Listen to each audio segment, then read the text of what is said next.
Ukraine के राष्ट्रपति Zelensky इस समय अमेरिका की राजधानी वॉशिंगटन डीसी में हैं, जहां वह अमेरिकी राष्ट्रपति डोनाल्ड ट्रंप से आमने सामने मुलाकात करेंगे। इस मुलाकात को लेकर अंतर्राष्ट्रीय हलकों में खासी हलचल है, क्योंकि ये केवल एक औपचारिक बैठक नहीं है, बल्कि रूस यूक्रेन युद्ध के भविष्य को लेकर एक निर्णायक क्षण माना जा रहा है।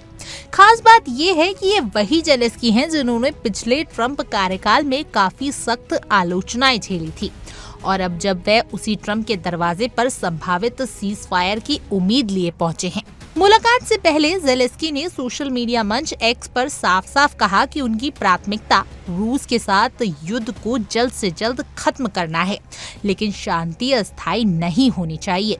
उन्होंने कहा कि हमें ऐसी स्थायी और मजबूत शांति चाहिए जो आने वाले वर्षों तक कायम रहे, न कि केवल कागजों पर दिखाने वाला युद्ध विराम।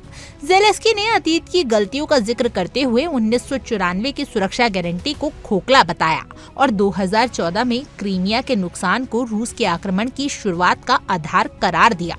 उन्होंने दो टूक कहा कि अगर क्रीमिया को 2014 में नहीं छोड़ा गया होता तो शायद 2022 में कीव और ओडेसा पर बम नहीं गिरते।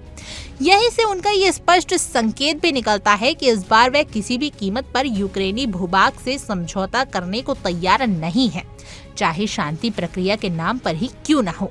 जेलेंस्की ने ये भी बताया कि यूक्रेनी सेनाओं को डोनेट्स्क और सूमी क्षेत्रों में हाल ही में कुछ अहम कामयाबियां मिली हैं।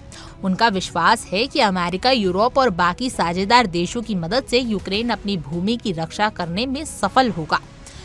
उन्होंने ट्रंप और अमेरिकी जनता को धन्यवाद देते हुए ये उम्मीद जताई कि अगर अंतर्राष्ट्रीय सहयोग बना रहा तो रूस को अंततः शांति वार्ता की मेज पर लाना पड़ेगा।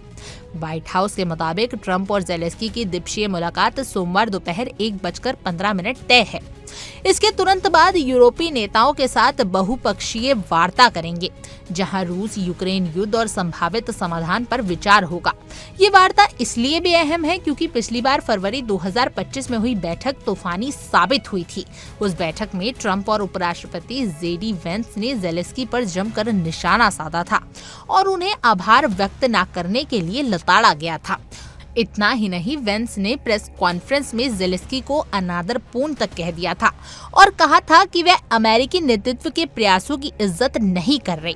जेलेंस्की के उस बयान ने भी खूब बवाल मचाया था, जिसमें उन्होंने कहा था कि रूस ने पहले भी कई बार शांति समझौते तोड़े हैं, इसलिए उस पर अब भरोसा करना मुश्किल है। ट्रंप को यह बयान खासा नागवार गुजरा था, क्योंकि वे लगातार ये संकेत दे रहे थे कि वे अगर राष्ट्रपति बने तो पुतिन के साथ सीधे और बेहतर डील कर सकते हैं। अब जब जेलेंस्की एक बार फिर ट्रंप से मिलने पहुंचे हैं तो सवाल उठता है कि क्या वाकई ही ट्रंप यूक्रेन को एक स्थायी शांति का रोड मैप देंगे कि वे जमीन छोड़कर समझौता करें?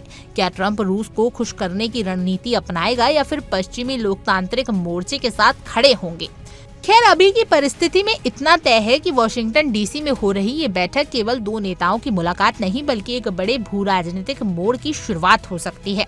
और अब सबकी निगाहें इस बात पर टिकी हैं कि क्या इस बार वाकई ही कोई ठोस रास्ता निकलेगा या फिर ये मुलाकात भी एक और अधूरी कोशिश बनकर रह जाएगी।